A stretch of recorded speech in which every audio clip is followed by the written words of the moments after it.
right, everybody, welcome to True Talk. We had a special guest today, President of Family First Life, Shawn Meaike. How we doing, Shawn? I'm doing amazing, bro. I'm talking to you. How can I not be doing good? Dude, I was about to say the same thing, bro. I appreciate you joining us. We're a week out from annual convention. I was thinking about this week, dude. I met you, 15 years ago? And what's funny is one of our very first conversations was about going to an event.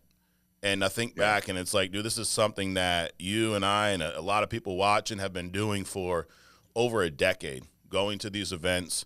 We went to other events from other companies we paid a lot of money to go to. And then, FL, we've been hosting these events for 10-plus years. But I remember one of the first conversations we had, I was broke when you met me, right? And it was kind of along the lines of like, if you want to stop being broke, here's your first step, go to this event. And it wasn't a big convention, but it was like drive up to Boston next day. I didn't have a license.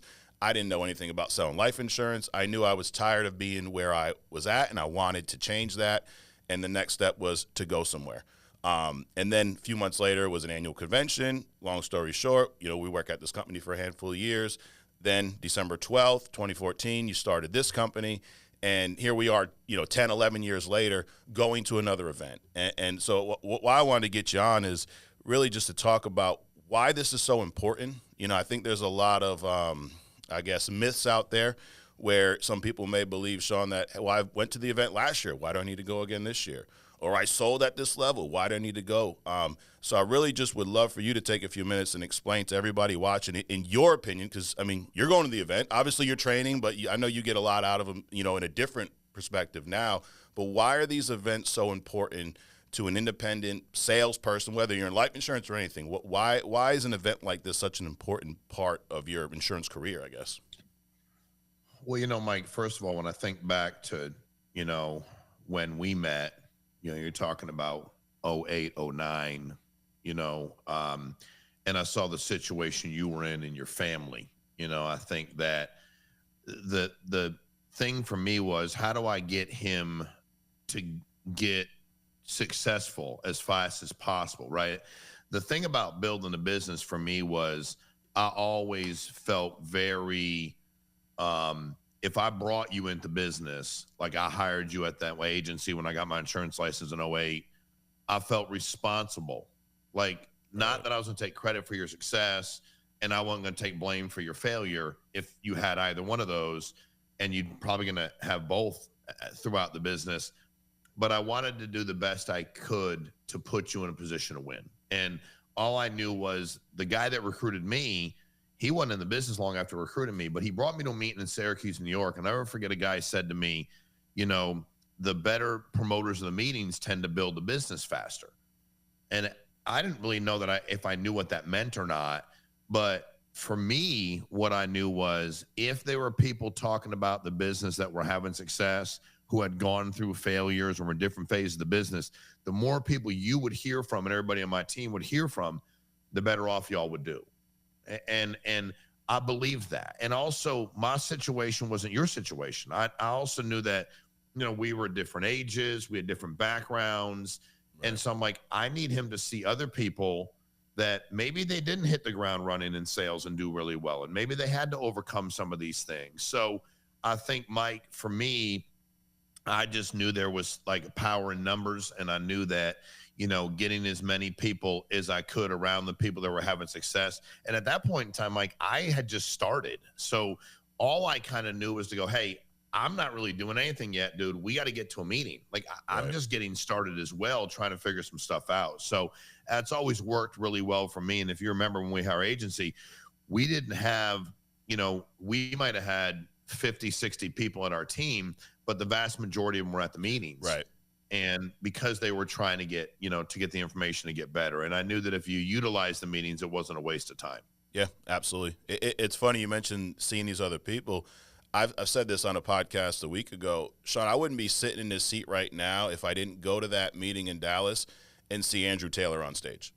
And it's not a knock on Andrew. I'm just looking like, this kid can't even buy a beer, legally, but he's making six figures. And all I thought was, shit, if he can do it, why can't I do it?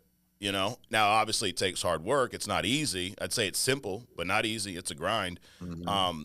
What advice would you give someone, like, I guess going back to when you were attending these events as an agent, what was your mindset going into the event? I always went with a purpose, right? I knew where my business needed to get better. Been a big fan of trying to get better every day at everything I'm doing for that matter. But like the very first event I went to, Mike, I hadn't recruited anybody yet.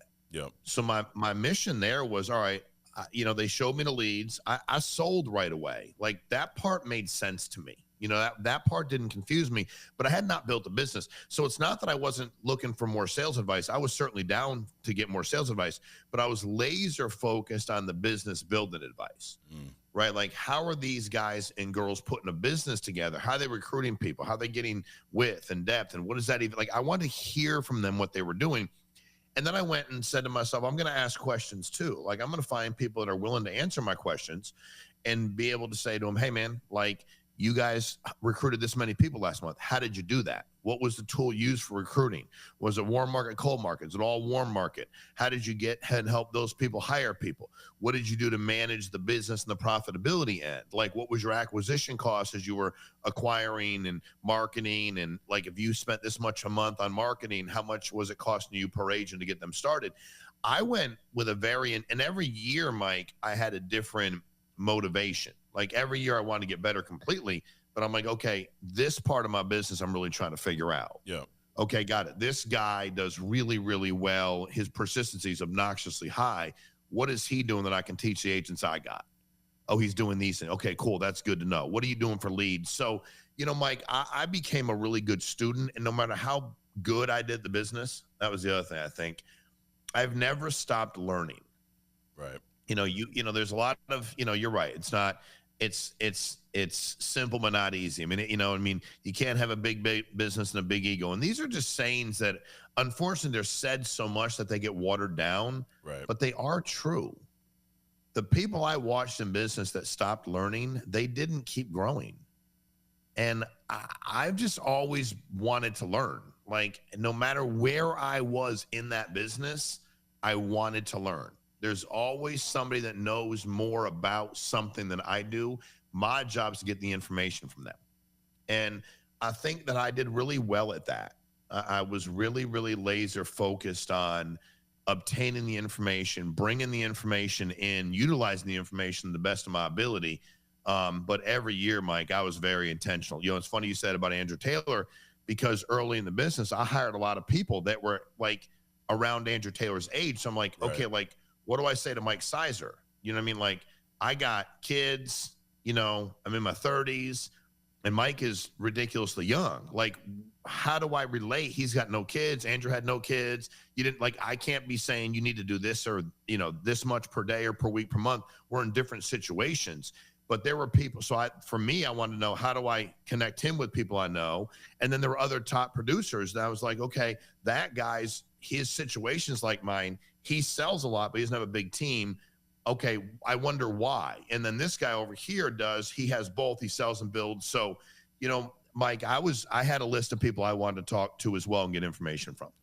Yeah, I remember going to these events, and you would encourage us, hey, you go talk to this guy, you go talk to this one. And I know you would always kind of say this, like it kind of helps you with your work. Like it does the work job for you, right? Like you can only do so much for so many people. The best way to get some momentum going is get all of your as many as you can from your agency at this event and let them do all the work. And we, pride ourselves on the fact that there's nobody touching that stage, grabbing a microphone that doesn't deserve it and hasn't earned it. And that's not, we've been to events where it's the opposite. Yeah. I mean, listen, I was raised in events. I went to real estate events for years, a decade. When I got in insurance, events weren't new to me. I went to my first Remax event when I was my own 21, 22, and then went on from there. But, for me, it was, to your point, where I got frustrated with the events is they would just have the same people on that had been there a long time, and they was all like a seniority deal. And we were supposed to just tell these people how great they were. And I'm like, they're just human beings like us. Just because I can remember this guy, Frank, who was really good in real estate. And Frank did you're talking about, he was making $1 million plus a year. And that was in 1995, Dude, that was a big deal. But I'm like, dude, there's nothing he's doing I can't do. I just need him to share with me what he's doing. Then I get to decide if I'm going to do the work. There's nothing he's doing. And then how did he adapt when the market changed and interest rate changed? And, we lived through 2008, obviously, well after I got started in real estate. But I really wanted to learn. I never wanted to be the one that thinks he has all the answers. Right. And I think I see a lot of people build their business and they're so worried about, like, you need to ask me. And I'm like, isn't it less work if you get them around other people that understand things? As long as you're working hard, like, they're working with you. Why do you have to feel so insecure if somebody else knows something? So I was excited to go, hey, Mike, talk to this guy. Hey, Dominique, you should talk to this guy. Hey, Rich, you should talk to this guy over here. Gordon, go talk, like, that guy's doing really well. Yep. Gordon, he might not have talked to anybody. Let's not pretend. He didn't listen to nobody. We love Gordon. We love Gordon. We do. He wasn't big on taking information or help from anybody. But I tried. I'm like, go. We just call him Go. I'm like, go talk to him, man. Yep. I just talked to him the other day. It's funny, small world. But it's really one of those things, Mike, where I wanted the overall team to help me help everybody I was in business with. Yeah. And I was able to obtain that through the events. Right. Looking at the agenda, and I'd say probably the most jam-packed agenda we've ever had. We have keynote speakers. We're in a different world now, right? We have, Deion Sanders, Eric Thomas, Tim Grover, Kenny Brooks, Chris Carter, NFL Hall of Famer. Pastor Matthew will be there. Dave Anderson, as always. And that's all great. But one of the things you've always said to us since we started, getting into these bigger names, like, they're great, but the speakers you should be excited about are the guys that are here on your team, that are guys that are doing things you want to do. And you've worked really hard on the agenda this year. We all have Cat, all these guys. But can you give these guys an idea of why you're so excited about this agenda? Dude, I think there's over 100 speakers this year, probably the most amount of agents we've ever had on stage. And, it's funny, first conventions were like, dude, do we have enough to fill the agenda that are doing enough, right? Because we're brand new. And now it's like, how can we get everybody who deserves it to actually be on there and not have them talk for 30 seconds? Why are you so excited about this year's agenda? We did the Ignite events like that, and what I mean by that is instead of doing, 4 people in a morning session for 30 or 45-minute talks, we said, you know what, why don't we get more people talking, more different voices that are achieving, whether they've been with us for 6 months, a year, 2, or 9 years, however long they've been here, and let them share what they're doing. And hopefully they're sharing, because I think good talks come down to, struggle, dream, victory kind of deal. I do. I think like, hey, I had this struggle in the business or in my personal life. Then I had this dream of whatever your dream was. Your dream might be to make enough money to pay your bill. I mean, my dream when I got my life insurance license was to make enough money to pay my bills. Right. Same. Sorry. Like I'm not mad if you had this unbelievable dream to be a multi, gazillionaire. I wanted to pay my bills. Right. And then when I started paying my bills, I'm like, okay, can I do something where I get free of my job? Like, I was working my job and life insurance. Cool. Then I got free of my job. Then I'm like, okay, now I control my schedule. I can go to more of my kids' games. I can do more things with, like, that was cool to me. I wanted to buy time. So that became my dream. Then it was like, okay, can I provide a financial future for my kids? Not just paying my bills, but can I pay college tuition? Can I do all these things and not be so focused on whether I'm going to be able to pay for those? Can I put myself in a better position? So I think, but if you don't got the struggle and when your dream got you through it, when the victory is, because anytime I've heard somebody talk and it's like, I started day one, I was great, never really struggled at all. I'm unbelievable. Look how awesome I am. You guys should be as good as me. I'm kind of like, wow, that sucks. Because I don't know, man, I didn't build a team right away. I struggled. I had to manage profitability and where I invested my money and what did I do and who was I recruiting and I so I really had to figure that out. And I think when people are transparent about kind of what they've gone through, there's more people in that audience that can go, because what happens during events, always like, here's the agenda, right? Whatever it is, however many pages, there's zero doubt that if you take 100 random people or 1,000 random people and go, who was the most impactful speaker that day? They're going to pick a lot of different people. Right. Because you don't know who relates to whom. Yeah. And somebody might share something, and the person in the audience is like nodding their head up and down because to them, that makes a lot of sense. Whether it was the way it was presented, So we did the Ignite event like that, where we put in not as many, because we don't have this many days, obviously, but it was, 10-minute talks, and the feedback was obnoxiously great. They're like, it moved real fast. We got to hear from so many different people. And also, if I give somebody 5 minutes, 2 people, 5 minutes apiece, 10 minutes, and I give somebody 45, you've all been there. I mean, listen, unless Dave Anderson's unbelievable, Deion Sanders, I bet he could talk for 2 straight days. Yep. And you'd be excited because he seems right. Tim Grover. And I'm not, that's what I do for a living. They're really good. I'm not, but I'll tell you what, if I start talking for 45 minutes, after about the 18-minute, 23-minute, the 4, like, you're just kind of like, that's a lot and it really, there's no way that the entire 45 minutes that person's delivering you, because then they're kind of like, I got to entertain them, then I got to do this over here, then I got to do that over there, and they just kind of start talking, and you can see the audience where they're kind of like, yo, when is he gonna stop? Right. Like he's been talking for 37 minutes, man. Like, when does he? Even some of these speakers that get paid a bunch, they're like, can we do Q&A, or they call them fireside chats? I'm like, yeah, like, and I think those went really well. Right. But I think I don't think they're like, hey man, I'm gonna get up and go for 45 minutes, and I'm just gonna talk and talk and talk. So we've condensed that information down, so everything you're hearing should be the best of what that person has to give you. So you've almost kind of put them in a position where they're like, hey, I got to deliver in these 5 minutes. Right. And I'm going to give them exactly 2 or 3 or 5 things that I'm doing in my business that has changed my business. And it keeps the day moving so fast. I can tell you at Ignite, one day, I mean, it seemed like it was a couple hours.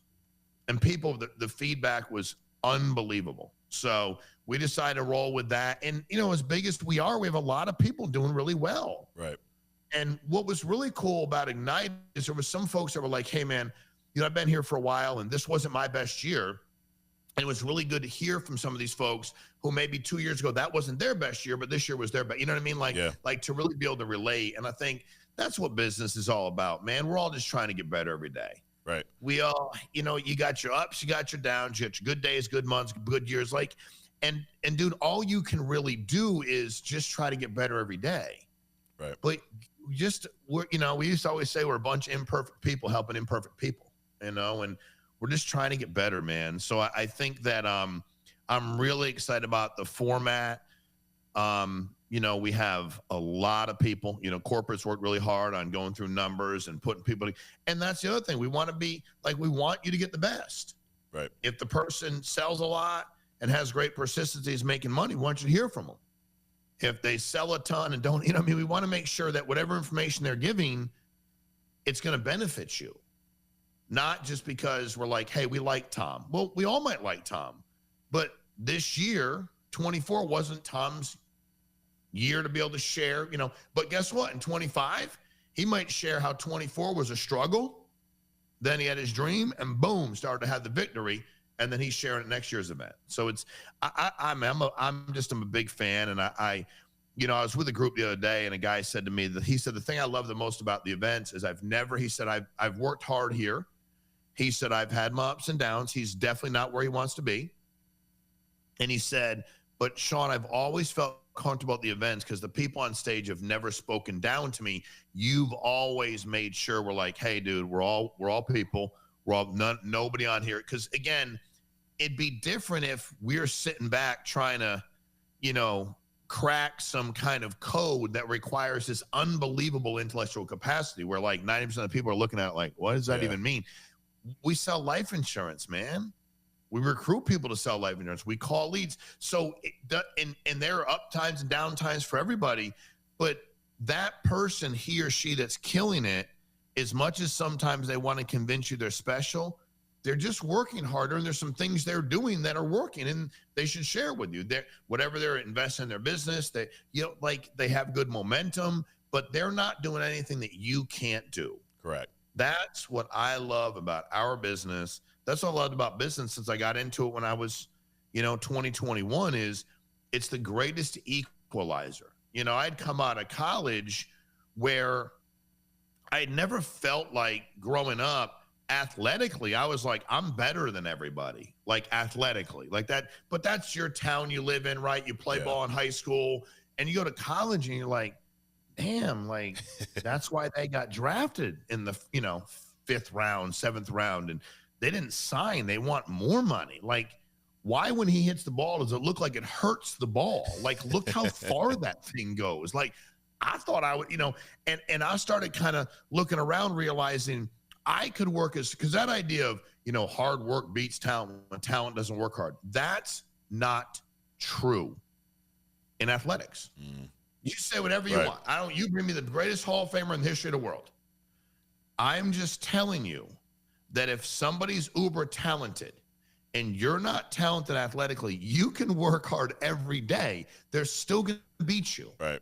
Now, if you go, hey, take 2 NBA players, 2 Major League Baseball players, 2 NFL guys, and they're of similar talents, and one works harder, I will agree that that person's going to do better. Yeah. But in business, it doesn't require any talent. So the hardest worker can just win. All I've ever done is worked harder. Right. That's it. That's been my go-to. Like, I'm a big learner, but I'm going to outwork everybody I compete with. That's it. Right. So, Mike, I'm really excited about the convention agenda, bro. Yeah, me too. Want to wrap up, Shawn, with something a little fun, a little game I prepared. So I didn't tell you about this. We'll play a little game here. Okay. I'm excitedly nervous. Go ahead. It's called True or False. I'm sure you've played True or False before. I'm going to throw out 8 things that may or may not be true. You just hit me back with a true or false. We'll take 1 or 2 and respond and talk about those. And we'll wrap this thing up. Are you ready? Yes, sir. All right. Number 1, sales without leads is like running through traffic blind. That is definitely true. Anyone can have success with FFL. It's easy. False. If your downline wants to quit, you should have a meltdown and stop working. That's definitely false. Life insurance is the best industry for people who thrive in sales. True. If you have kids, you won't have enough time to sell insurance and build a business. I didn't miss. If you have kids, you will or won't have enough time. You won't. That's false. Agents with huge egos make the best salespeople. That's definitely false. There's nothing funny about being broke. That is a true statement. And if you're already selling, you don't need to go to annual convention. That's false. Absolutely. I put this, it actually was number 7, by the way. I put this in there for you because I remember vividly, you probably remember this day, we used to dial Saturday mornings, right, at the old office. Mm-hmm. And you had ran some appointments. A handful of us were dialing, and then, we got done. We had enough appointments. We ordered some lunch. We're eating, and everybody's laughing, having a grand old time. And you walk in, and you're like, hey, what's so funny about being broke? And everyone's like, I guess nothing. But, I go back to that because broke is not just, hey, I can't pay my bills. It was a mindset that I think, I always think about when we met, where I was, what I learned from you, where I'm at now. And I think one of the biggest lessons I learned from you that I'm still grateful to you for to this day is breaking that broke mindset. And for some people who don't understand what that is, in 1 or 2 minutes, can you break down what is a broke mindset and how do you break the broke mindset? Mike, you talk about events, you talk about convention, you talk about people you talk to. You can't break a mindset by continuing to talk to people that perpetuate that mindset. Like, you can't. What I wanted y'all to do is stop laughing about the same stuff that was keeping you broke. Right. Like, how does that funny? And like you said, it wasn't just broke money. It was the mindset of I can't. The world's against. I'm not. Like, my deal was, guys, if we can just persevere through that, we're going to win. So, Mike, my deal was I was the anti-broke mindset, right? Which annoyed people because I'm always like, no matter what, that's not, we don't. So, but man, I'm telling you, dude, I heard early in my business, I was in a real estate event in Las Vegas. I must have been 22 years old. And this guy who was this huge producer and millionaire, chairman's council, all the stuff you could be, member. And he said, there are 2 things I'm great at. And I'm better at these things than everybody in this room. There's 20,000 people at this event. And he said, my attitude, my activity. And I never forgot that. And I was like, you know what? I got the activity down, but I got to get my mind right and get the attitude right. Because again, this doesn't require talent. If you say, Shawn, you're going to be a sprinter. I was slow when I was 20. I have the best attitude and I'll work out every day, but I can't beat anybody that's fast in a race ever.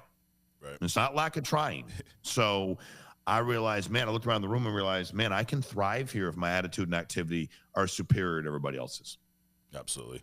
Well, Shawn, I appreciate you taking out the time doing this for all of us. I'll see you next week at annual convention. Guys, go to FFL convention now, get registered. There are still some tickets available. You know, a lot of the top tickets have sold out, but for all of $99, you can get in the room, get trained by the best in the industry. And Shawn, I'm forever grateful for you back in 2013 taking that step, leaving where we were at, starting this company. You know, there's been ups and downs along the way. You and I both had hair when this started, so I think we both drove each other crazy enough to lose it. So we'll go with that. We both had hair, Mike. I'm indebted to you. What you don't understand over the course of time is, with a lot of the stuff we went through, the changes and trying to keep moving. December 12th, 2013, we launched FFL. I wasn't sure about a lot of things, but I was sure that I had your support, and I was sure that you had my back, and I had yours. And you probably won't realize what that meant to me and my belief level on a daily basis. So I appreciate you, bro. I love you, and I can't wait to see you soon. Appreciate you too, man. Love you. I'll see you next week. Guys, go get registered. Thanks for joining us. Thanks for checking us out. You know where to find us every week right here on True Talk. We'll see you next week.